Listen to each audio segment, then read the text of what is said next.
Hello and welcome to the chapter number 7, that is the basics of Java. In this chapter, we will learn about all the fundamental concept about the Java. So let's start with that. First, Java is considered as the object-oriented programming language, right? Which is originally developed by the Sun Microsystem. Now, Java language was developed after the C++, right? And the code into the Java is very small, simple and portable so that we can easily move our program from one system to another system. Now, Java syntax is very similar to the C language. So, if you know the C language, then it's very much easy to develop application into the Java as well. Java was developed into the 1991, right? Java is also ideally for the developing application that is like a distributed program or general purpose language, right? Distributed program, that means the application that run in the WWW, that is World Wide Web, we can simply say online applications. Java use the full capability of the OOPS. That means in Java we have to strictly follow all the OOPS concepts to develop our applications. Now to develop application in Java, what is required? We require the many built-in functions, right? And which are the part of the JDK, right? So JDK will responsible us in a Java to provide all the basic built-in classes, functions and operators as well. So JDK stands for Java Development Kit. Java is considered as a truly platform independent language. That means we can move Java program easily from one operating system to another operating system. As well as Java is platform independent at both source level and binary level, right?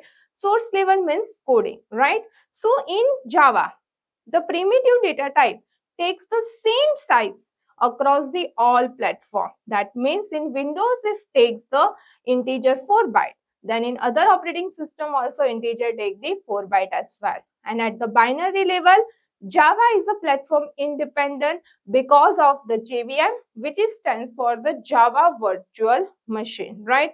Now let's understand how this JVM works. So whenever you develop any Java applications, you have to save that file with .java. Now, this Java applications goes with the compiler, right? Java use the both concept, compilation, and at that JVM level, it use the interpretation as well. So, compiler is generating bytecode, right? Bytecode will save with the .class file. Now, this bytecode will goes with the JVM, right? And this JVM will generate the machine code, right? Which is specific to the operating system. That means if you are running your application into the Linux, then he generate the machine code for the Linux.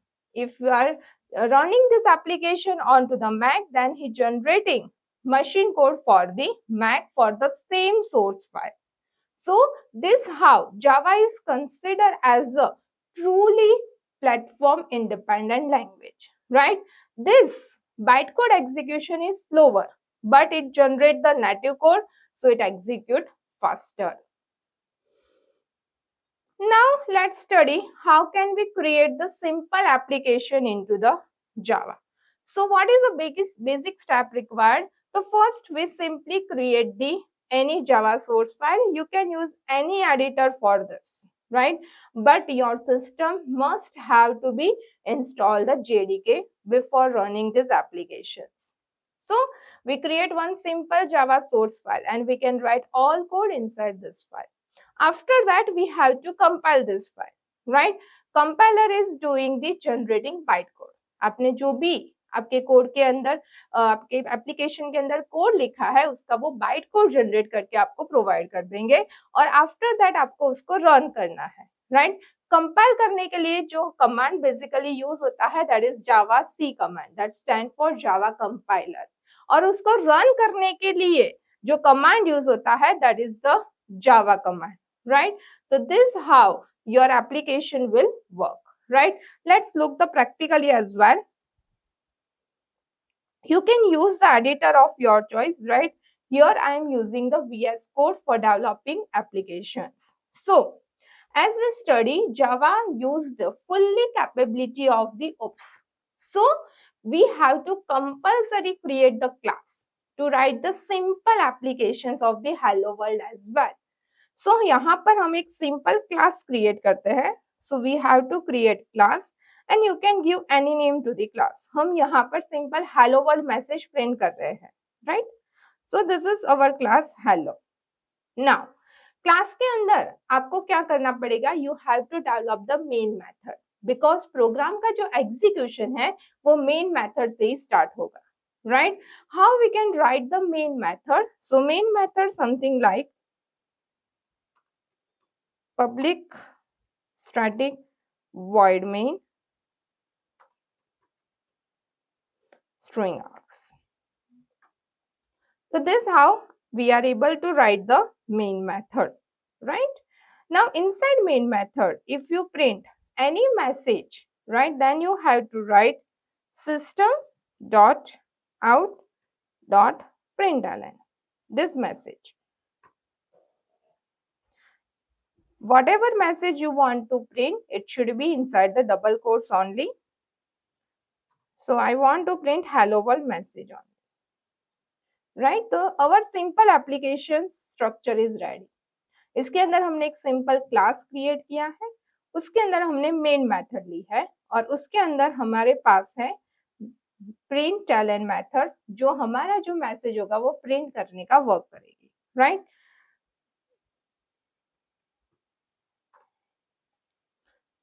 Now let's run these applications.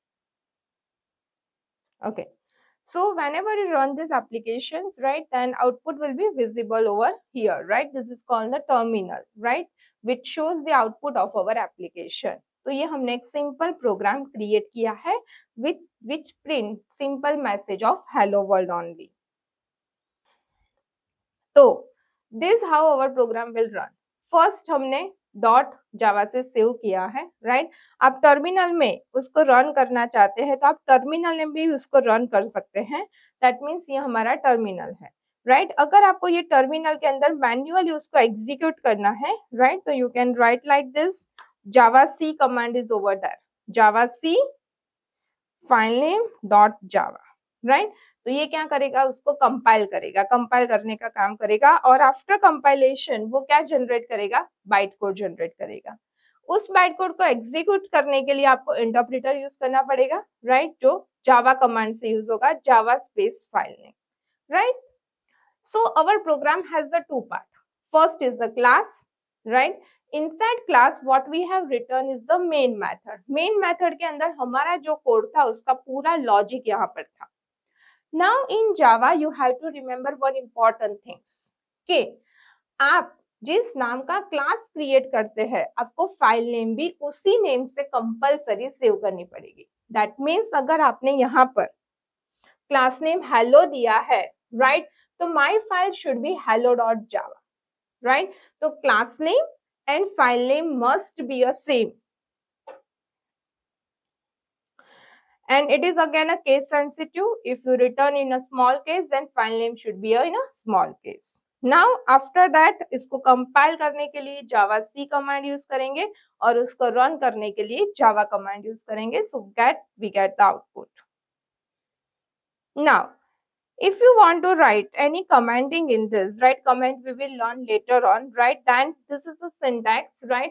Single line comment and multi line comment, right, जो हम later study करने वाले हैं. After that comment के बाद हम variable भी declare कर सकते हैं. If you want कि यहाँ पर आपको simply कोई वैल्यू प्रिंट करनी है तो inside main method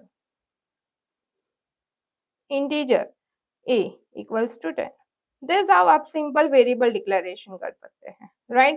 And if you want to print that value, then same system.out.println. We have two function. We have print function and println function as well. दोनों में difference क्या है? println है that automatically generate the new line after message is printed, right? और print new line नहीं provide करता है. So in this I want number equal to, ये मेरा क्या हो गया, मैसेज पार्ट हो गया. उसके बाद मुझे क्या करना है, किसी वैल्यू को प्रिंट करना है, तो to concat that plus we are using, तो प्लस आप यूज करेंगे तो आपको वो वैल्यू कॉन्केट करके प्रिंट कर देगी।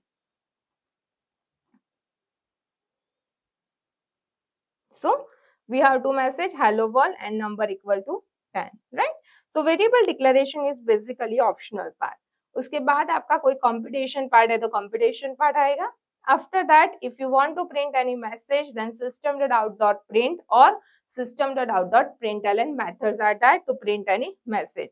You can use any calculation inside the main method. अब जो भी आपका logic है वो implement कर सकते हैं main method के अंदर.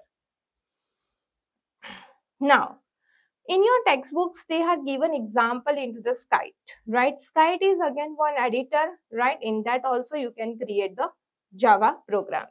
तो उसके अंदर आपको कोई करना है तो फाइल के अंदर न्यू के अंदर जाकर आपको न्यू फाइल क्रिएट करनी होती है.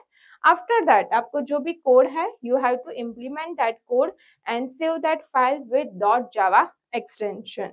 अगर आपको उसको कंपाइल करना है then you have options tools and compile, जिससे वो कोड कंपाइल हो जाएगा और उसको रन करना है, दैट मीन्स आपको आउटपुट जनरेट करना है, देन टूल्स के अंदर गो करके ऑप्शन है जिससे आप आउटपुट जनरेट कर सकते हो, राइट? तो code is exactly same, only how we are running will slightly different from the editor to editor.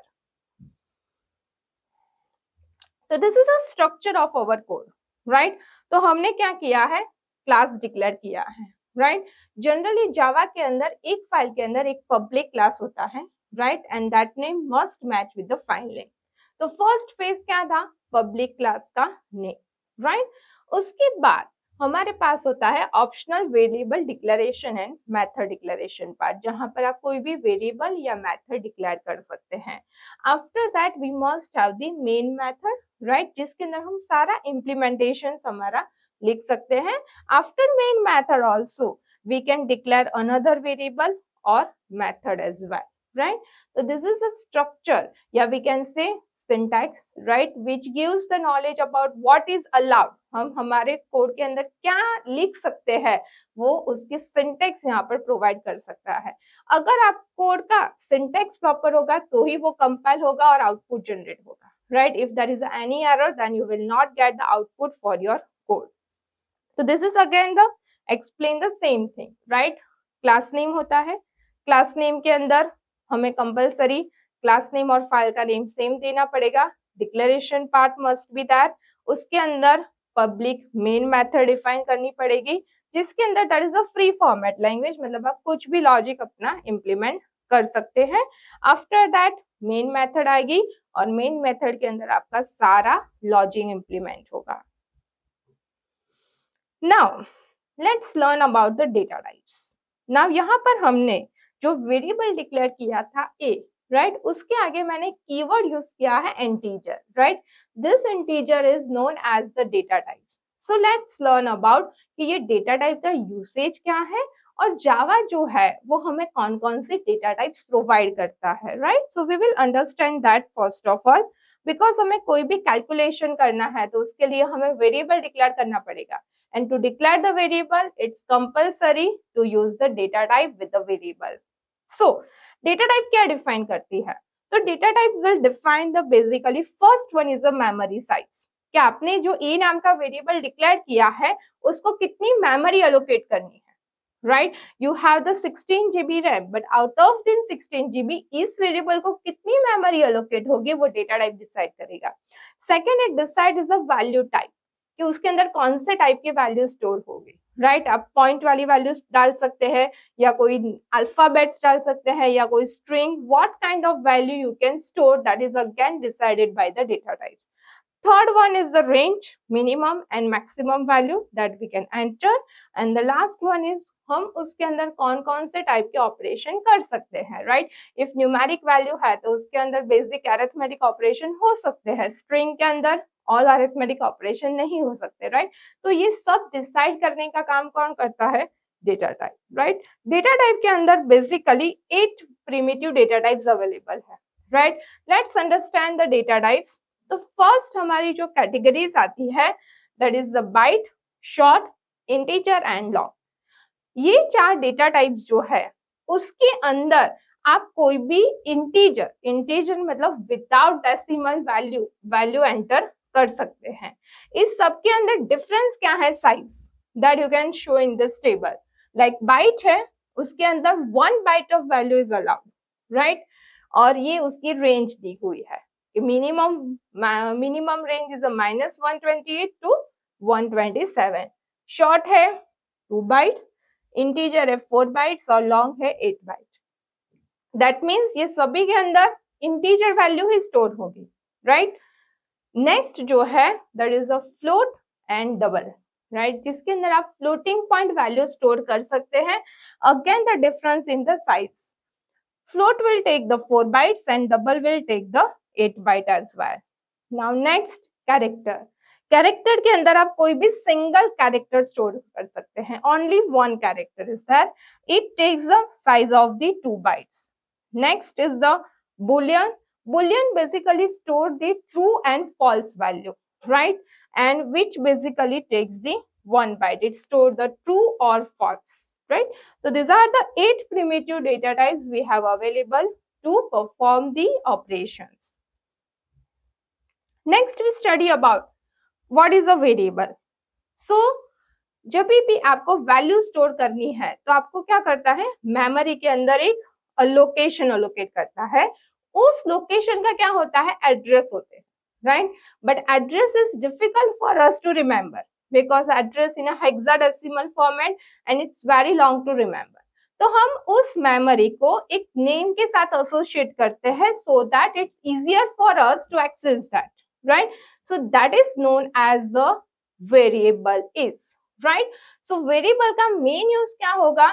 तो variable are mainly use to store the values and it provide one name to the memory location where our value is stored. Now the syntax is simple, type name, यहाँ पर आपको data type name देनी है and the next one is the variable name, आपको जो भी आपके variable का name देना है जो आप यहाँ पर दे सकते हैं। Now जब भी आप variable declare करते हैं तो वेरिएबल डिक्लेरेशन के कुछ रूल्स होते हैं जो आपको कंपलसरी फॉलो करने पड़ेंगे, राइट? तो let's look at the rules. तो फर्स्ट, वेरिएबल का नेम जो है it must B start with the either alphabet और अंडरस्कोर और डॉलर साइन, राइट? इतने ही अलाउड है at the starting position of variable name. After that आप उसके अंदर डिजिट्स भी यूज कर सकते हैं बट डिजिट्स फर्स्ट पोजीशन पे नहीं होने चाहिए। Alphabets, dollar and underscore after first character, right? 9, variable name के अंदर स्पेस स्ट्रिक्टली अलाउड नहीं है, राइट? अगर आपको कनेक्टिंग प्रोवाइड करना है then you can do with the underscore sign. We can not use the reserved word, now that is also known as a keyword. तो कुछ नेम है जो जावा ने अपने यूसेज के लिए रिजर्व्ड रखे हैं, right? That is known the keyword like class, public, if, else, right? We have many long list for the keyword जो आप as a variable name use नहीं कर सकते, right? यहाँ पे कुछ legal और illegal दिए हैं, right? Legal you can see over here, illegal के अंदर क्या है? For me, तो for digit it cannot be start at the first position. Percentage is not allowed at all, right? आप starting के अंदर middle ending कहीं पर भी use नहीं कर सकते। And birth date, so again space is given between birth date which is also not allowed, right? So which are the some basic rule for declaring variable.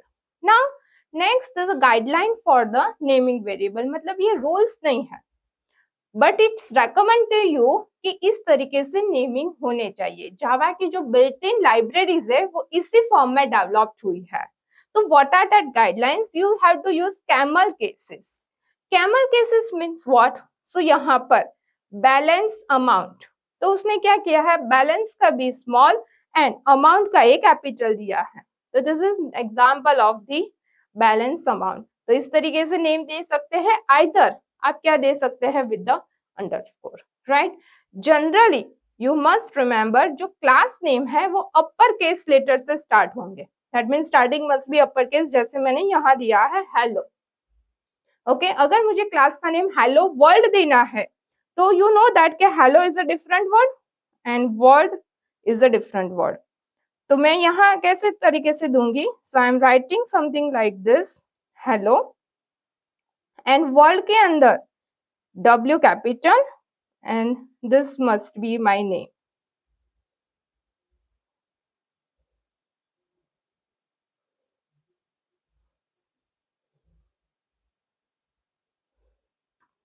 Right, तो hello के अंदर H और word के अंदर W capital होना चाहिए. This is called example of the camel case. Right, तो जो भी क्लास होगा वो कहाँ से स्टार्ट हो गया, first letter capital upper case से स्टार्ट होगा. और वेरिएबल्स और मेथड जो होता है उसका फर्स्ट वर्ड या फर्स्ट लेटर स्मॉल केस से स्टार्ट होगा. मतलब यही आपको हेलो वर्ल्ड अगर वेरिएबल या मेथड का नेम देना है तो एच स्मॉल देना पड़ेगा. Right, rest of the thing is same. Now generally हम सिंगल लाइन के अंदर एक ही वेरिएबल डिक्लेयर करते हैं, बट आपको मल्टीपल वेरिएबल का ग्रुपिंग करना है, then it must be a comma separated. मतलब कॉमा बी इक्वल्स टू 20. तो आप कॉमा सेपरेटेड मल्टीपल वैल्यूज भी, मल्टीपल वेरिएबल भी डिक्लेयर कर सकते हैं. जावा के अंदर जनरली 3 टाइप्स के वेरिएबल प्रोवाइड होते हैं. Right, first one is instance variable. Instance variable means variable जो हम क्लास के अंदर डिक्लेयर करते हैं, where inside the class. Second one is the class variable, which is also known as a static variable, and the third one is the local variable. Local variable जो कोई function के अंदर declare होते हैं उसको बोलते हैं लोकल वेरिएबल. राइट, तो in our example A and B are considered as a local variable. Right, for example, if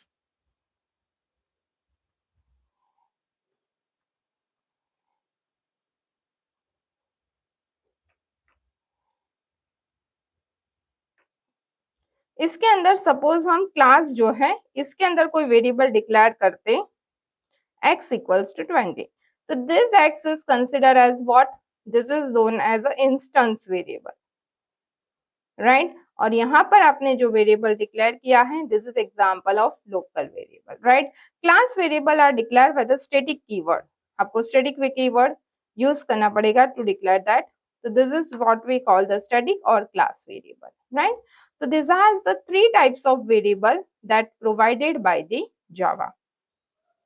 now local variables जो होते हैं उसको आपको कंपलसरी वैल्यू असाइन करनी पड़ती है. दैट मीन्स यहाँ पर अगर मैंने इसकी वैल्यू असाइन नहीं की है और इसको मैं यहाँ पर प्रिंट करने का ट्राई करूंगी तो you can able to show. Right, it gives the error. वो आपको एरर मैसेज शो करेगा, local variable not has been initialize. तो लोकल वेरिएबल है उसको कंपलसरी वैल्यू इनिशियलाइज करनी पड़ेगी. राइट, आप यूजर से भी इनपुट करवा सकते हैं या स्टैटिक भी वैल्यू डाल सकते हैं, बट आपको वैल्यू इनिशियलाइज करना कंपलसरी है बिफोर आप उसको कोई ऑपरेशन के लिए यूज करो या उसको मेथड में प्रिंट करवाओ.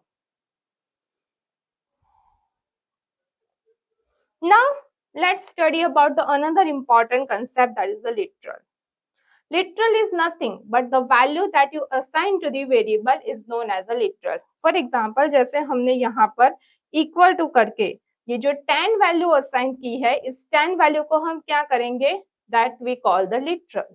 Okay, so literal is nothing the simply value that you are assigning. Literal के अंदर बहुत सारे टाइप के लिटरल है. We have basically first number, second character, third string and fourth boolean types of literal available. तो first numeric literal study करते हैं, उसके अंदर फर्स्ट आता है इंटीजर लिटरल. इंटीजर लिटरल मतलब जिसके अंदर आप इंटीजर वैल्यू प्रोवाइड कर सकते हैं. इट कैन बी पॉजिटिव और negative, any kind of value must be there. और उसके अंदर आप ऑप्शनली उसके लिए इंटीजर को डिफाइन करने के लिए कैपिटल एल और स्मॉल एल सफिक्स भी उसके साथ यूज कर सकते हैं, but that completely optional. Second होते हैं that is known as a octal literal. Octal literal must be start with the leading 0 before the number. That means it should be defined as a 045. Its decimal value is 37. Next आता है hexadecimal literal. Hexadecimal literal को define करने के लिए before its value you have to define x small x या capital X, right? So it must be declared something like this. Next आता है Unicode literal. Unicode literal again start with a slash U. Right, So it's followed by the hexadecimal digit as well, right? 00E9, that is example of the Unicode literal. Binary literal, that means it has the value 0 and 1. So it must be start with the small b, 0 small b or capital B, but it must be followed by 0 and 1 only, right? You cannot use any other digit in this. Next आता है that is the real literal, that is also known as a floating point literal, right? So its values is 12.37, but it compulsory suffix with the f. If you don't give that, it gives the error. I will show you one example again. Suppose I am writing float 10.23 and here we are printing that value. So this literal must be ended with the f. If you don't use this,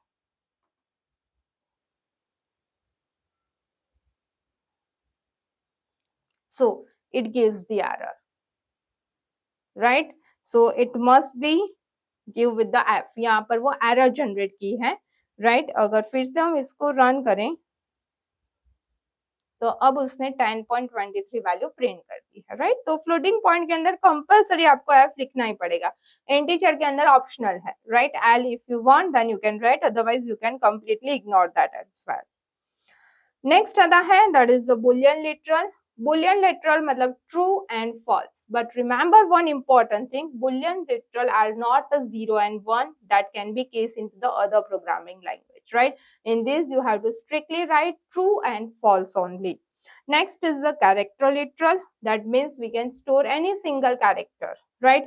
If you want to add any special character, yeah, if you want to add any escape sequence, then it must be start with the slash symbol, right? Here these are the escape sequence which are available in a Java, right? Slash n that you can use for the new line language, right? Slash t for the tab space, slash b if you want to give backspace, slash r carriage return, slash f form feed. If you want to print slash itself, then you have to use double slash. To print the single quote, slash single quote. If you want to print double quote, slash double quotes, right? If you want to print octal, then you have to use slash triple D. For hexadecimal, slash x double D. And if you want to Unicode number, then slash u and 4 Ds are that. So these are the different escape sequence that also you can store into the character. Last one is a string. String is simply means you can write many character. It must be start and end with the double quotes value, right? So this is the here many congratulations. In this, if you want to print congratulations in a double quotes, then it compulsory you have to put the slash before that. Okay otherwise वो क्या करेगा, double quote start और double quote end consider कर देगा, list of the character को ignore कर देगा. But आपको करना है कि this is not end of the string, but इसको as a printable character consider करना है तो उसके आगे कंपलसरी स्लैश यूज करना ही पड़ेगा, right? Next one is the comment, right? Now अगर आप कोई कोड को इग्नोर करना चाहते हैं, दैट मीन्स यू वांट के कंपाइलर इस कोड को आउटपुट के अंदर शो ना करे, उसको कंप्लीटली इग्नोर करे, तो उसके लिए कमेंट्स यूज करते हैं. कमेंट हम हमारी प्रोग्राम की रीडेबिलिटी इंक्रीज करने के लिए भी यूज करते हैं, राइट? आपके प्रोग्राम के अंदर लिस्ट ऑफ वेरिएबल यूज किए हैं, बट कौन से वेरिएबल का यूसेज क्या है वो स्पेसिफिकली अगर आपको डिफाइन करना है तो उसके लिए भी comment are very helpful, right? तो कमेंट के अंदर जो भी कोड होगा जो कंपाइलर कंप्लीटली इग्नोर करेगा. आपके पास दो टाइप की कमेंट्स अवेलेबल हैं, राइट? अगर आपको सिंगल लाइन कमेंट करनी है, दैट मीन्स कंपाइलर इस सिग्नल लाइन को इग्नोर करे, तो it must B start with a double slash, right? तो यहां से लेके एंड तक पूरी लाइन इग्नोर हो जाएगी. और अगर आपको मल्टी लाइन कमेंट यूज करनी है तो उसके लिए आपको स्टार्ट करना है स्लैश, स्टार्ट से स्टार्ट होगी और स्टार्ट स्लैश से एंड हो जाएगी, राइट? तो generally this two types of comment are there. In Java we have additionally documentation comment also. Documentation comment generally हम प्रोग्राम के स्टार्टिंग में लिखते हैं, राइट? Suppose you have 3000 lines of code. Now before starting analysing your code, आपको पता करना है कि ये कोड के अंदर क्या है, कौन से ऑथर ने डेवलप किया है, कौन सी डेट पे डेवलप किया है, तो that all the thing we can write at the top of the program inside the documentation comment, right? So documentation comment as a /2 star, right? And the same start slash वो end हो जाएगी, okay? तो हमारे code के अंदर suppose we have the 2 line, but I don't want to print the hello world in this, तो आप क्या कर सकते हैं? Simply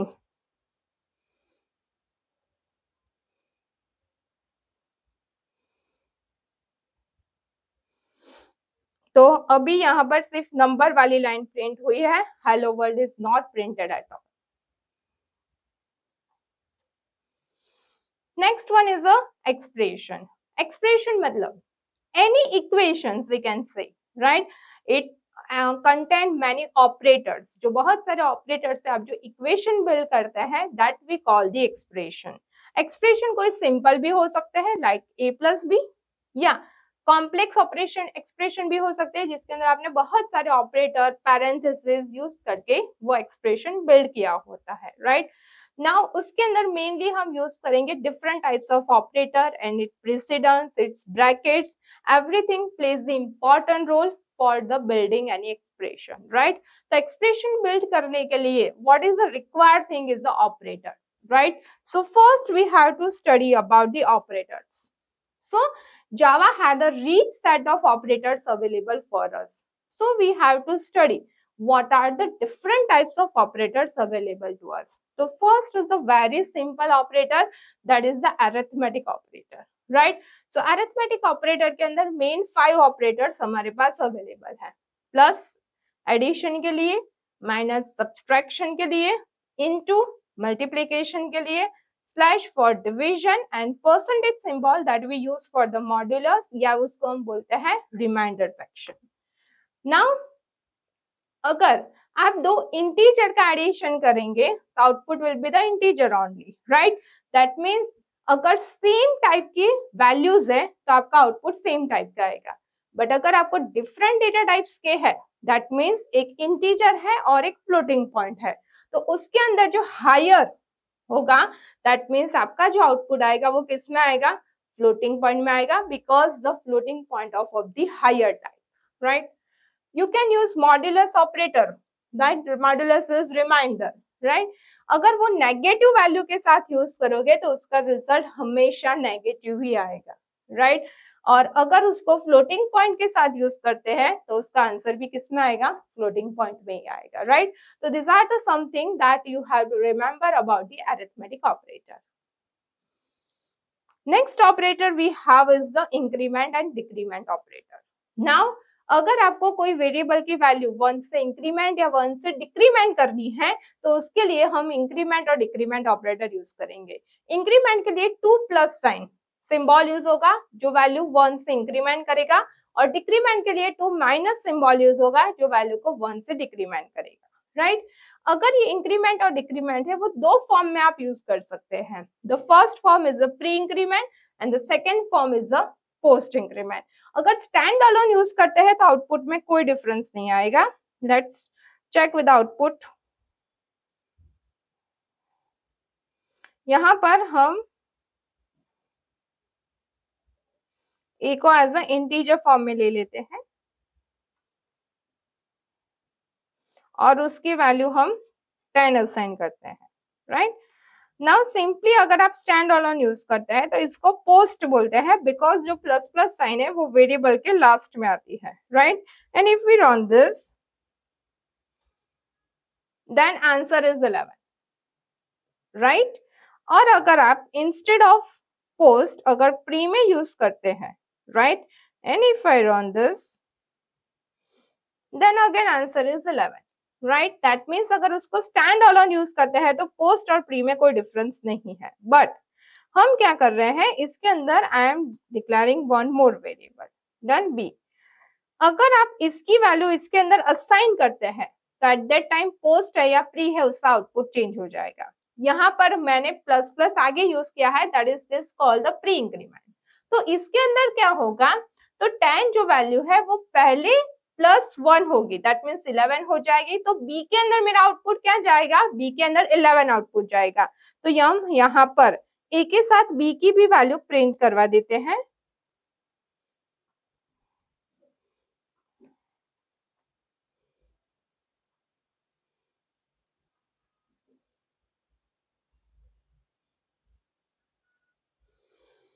तो यहाँ पर ए की वैल्यू है और उसके नीचे बी की वैल्यू है, right.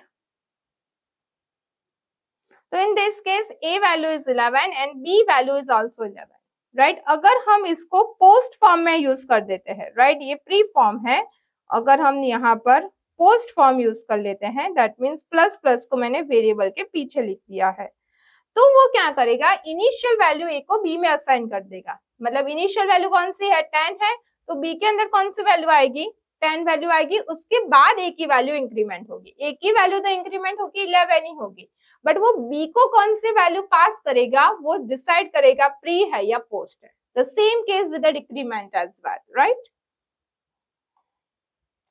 Next operator we have is a comparison.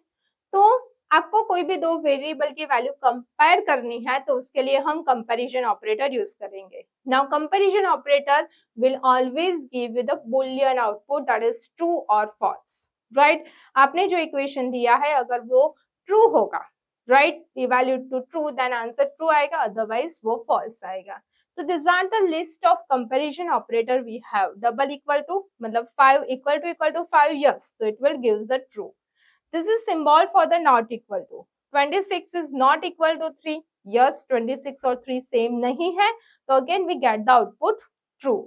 Next is a greater than. So 100 is greater than 67. Yes, answer is, then answer is true. Less than 89 is less than 216. Yes, so again answer is true. Greater than और equal to मतलब either value greater होनी चाहिए या equal होनी चाहिए, right, that is greater और equal, same less और equal, मतलब आइदर वैल्यू स्मॉल होनी चाहिए और इक्वल होनी चाहिए, right. That means 23 less than equal to 23 भी ट्रू होगा और 23 लेस देन इक्वल टू 77 भी ट्रू होगा।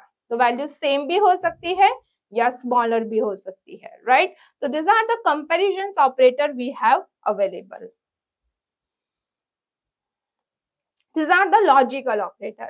Now logical operator का यूज किसके लिए होगा, दो इक्वेशन है उसको कंबाइन करने के लिए हम लॉजिकल ऑपरेटर यूज करेंगे, राइट। तो this are the logical operator we have, right.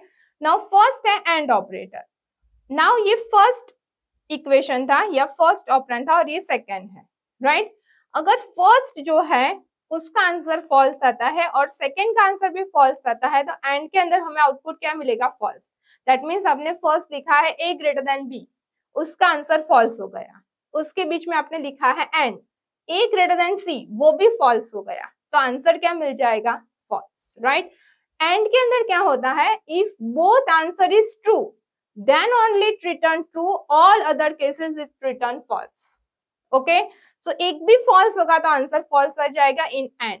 तो true false, answer is false, false true, answer is false, and true true, मतलब दोनों इक्वेशन ट्रू है तो ही आंसर ट्रू आएगा। तो एंड के अंदर ट्रू होने के लिए दोनों के आंसर ट्रू होने चाहिए। और के अंदर क्या है, कोई एक भी इक्वेशन का आंसर ट्रू आएगा then answer is true, any one of true, right. First case में दोनों फॉल्स है तो we get the false. Now यहाँ पर हमारे पास एक ट्रू है सो आंसर इज ट्रू, यहाँ पर भी एक ट्रू है सो आंसर इज ट्रू, और यहाँ पर दोनों ट्रू है so answer is true, right. Next ये कैप साइन है, इसको एक्सऑर कहते हैं। नाउ एक्सऑर के अंदर क्या होते हैं, दोनों इक्वेशन का आंसर सेम है, मतलब दोनों फॉल्स है या दोनों ट्रू है तो आंसर फॉल्स आएगा, और दोनों इक्वेशन के आंसर डिफरेंट है, मतलब एक ट्रू और एक फॉल्स है, तो in that case answer is true. That means first case में दोनों फॉल्स है so we get answer false, right. यहाँ पर डिफरेंट है, एक ट्रू है और एक फॉल्स है, सो आंसर इज ट्रू। यहाँ पर एक फॉल्स और एक ट्रू है, आंसर इज ट्रू। यहाँ पर अगेन सेम है तो आंसर इज फॉल्स। यहाँ पर explanatory sign that is known as a not, not P. अभी इसको पी के साथ यूज किया है, ये क्या करेगा, अगर इक्वेशन ट्रू होगा तो उसको फॉल्स कर देगा और फॉल्स है तो ट्रू कर देगा, दैट्स इट। तो फर्स्ट में क्या है, फॉल्स, सो ट्रू, नेक्स्ट में है true then false, next false then true and true then false, right. तो ये लॉजिकल ऑपरेटर है, इसको आप सिंपली कोई भी दो इक्वेशन है उसको कंबाइन करने के लिए यूज कर सकते हैं, right. You can write like this, a greater than 10, right, and b less than 20, something like this। अब इस तरीके से उसको यूज कर सकते हैं। ये जनरली हम इफ एल्स जो कंडीशनल एग्जीक्यूशन है उसके साथ यूज कर सकते हैं, राइट। तो this is a syntax for how we are using logical operator.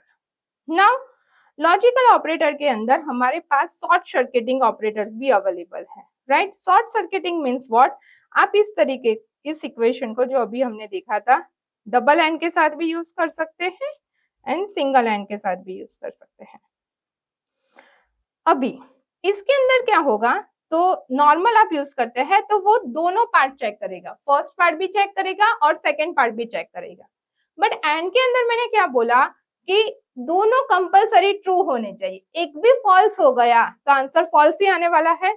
तो शॉर्ट सर्किट के अंदर क्या करेगा, वो फर्स्ट इक्वेशन चेक करेगा, अगर वो फॉल्स है तो वो सेकंड को चेक करने ही नहीं जाएगा, क्यों, क्योंकि पता है आंसर फॉल्स ही देना है।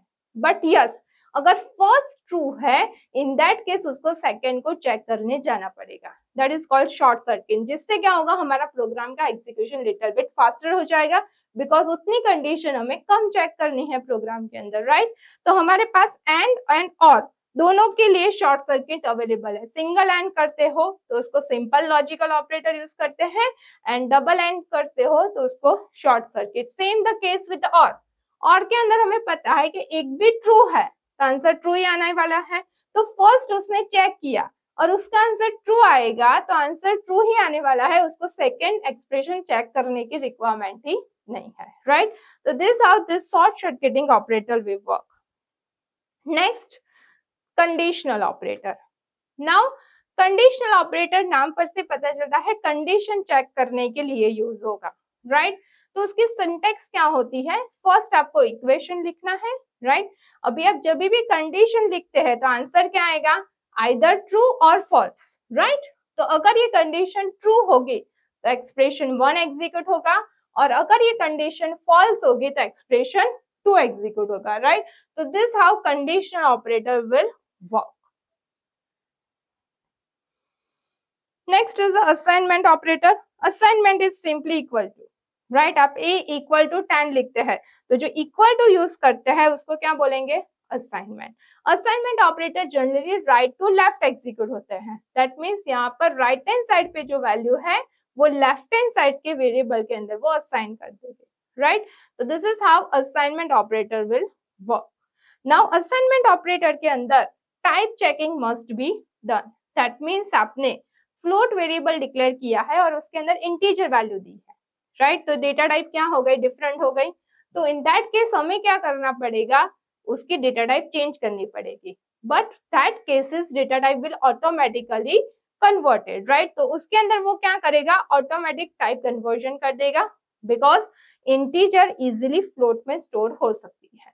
But if you have the reverse case, variable आपके पास इंटीजर टाइप का है और वैल्यू आप फ्लोट देते हो, तो इंटीजर के अंदर तो पॉइंट वाली वैल्यू स्टोर नहीं होती है, तो उसके अंदर आपको एक्सप्लिसिटली टाइप कन्वर्जन यूज करना पड़ेगा, राइट। तो उसके लिए सिंपली आपकी जो भी वैल्यू होती है, राइट, 10.2 वैल्यू है, उसके आगे आपको उस डेटा टाइप का नेम मेंशन कर देना है। सो यहाँ पर अगर आपको ये इंटीजर वैल्यू है, डन, इसको इस तरीके से करना है, राइट। तो वो रन टाइम एरर जनरेट करेगा, तो उसको कन्वर्ट करने के लिए क्या करना है, इस तरीके से आगे इंटीजर लिख देना है। तो this is called explicit type conversion या type cast over this. We also have the shorten assignment operator. Shorten assignment operator is what? Suppose you have one integer value. Now इसके अंदर आपको प्लस 10 करना है, क्या करना है, प्लस 10 करना है। तो हम क्या करेंगे, हम इक्वेशन को ऐसे लिखेंगे, a equal to a plus 10, this how our equation is. But इसको आपको इसके अंदर आउटपुट 20 आएगा, बट इसको आप शॉर्ट में इस तरीके से भी लिख सकते हैं a plus equals to 10, right? It is exactly same as a equal to a plus 10. So this is the known as the shorthand assignment operator. Now operator has a two important thing, that is the precedence and associativity. Now first we understand what is precedence is. Suppose you write the equation like this, a equal to a plus 10 into 3. आप कोई ऐसा equation लिखते हैं तो इसके अंदर हमारे पास दो डिफरेंट ऑपरेटर है, प्लस भी है और इनटू भी है। तो प्रेसिडेंस ये डिसाइड करेगा कि प्लस पहले करना है या इनटू पहले करना है, राइट? तो that is known as a precedence. तो प्रेसिडेंस मीन्स कौन सा ऑपरेटर फर्स्ट इवेल्यूएट होगा और कौन सा सेकंड होगा, राइट? यू ऑलरेडी नो के प्लस और इनटू में इनटू की प्रायोरिटी हायर होती है, तो into will get evaluated first, after that only plus will get executed. तो this is called precedence. Precedence आपको चेंज करना है कि आपको ऐसा करना है कि नहीं मुझे प्लस पहले करना है, तो for that you can use the bracket. तो इसके अंदर अभी पहले प्लस होगा उसके बाद इनटू होगा, राइट? तो this is known as a precedence. The second term we have is the associativity. Now अगर आपके पास दो सेम प्रायोरिटी के ऑपरेटर है, then how you will decide कि कौन सा पहले होगा, right? 10 plus 20 plus 30। Computer at a time सिर्फ दो नंबर का ही एडिशन कर सकता है, राइट? तो वो पहले 10 प्लस 20 एग्जीक्यूट करे या 20 प्लस 30 एग्जीक्यूट करे, राइट? वो कैसे डिसाइड होगा? तो उसको डिसाइड करने के लिए this table is used, right? तो इसके अंदर मेंशन किया है कि सपोज हमने प्लस का एग्जांपल लिया है, राइट? तो प्लस की एसोसिएटिविटी क्या है? Left to right. That means पहले 10 प्लस 20 एग्जीक्यूट होगा, उसका जो आंसर आएगा उसके अंदर 30 ऐड होगा।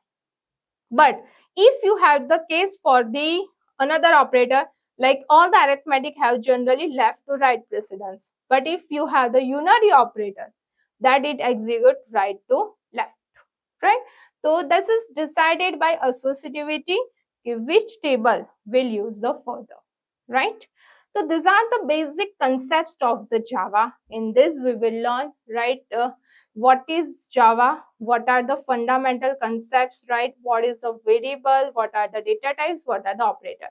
Now still we have the many advanced concepts we have, right? How can we implement the conditional execution? In that we have to learn the if else, switch case, for loops and many more things, right? That we will learn into the second part of this video. Thank you.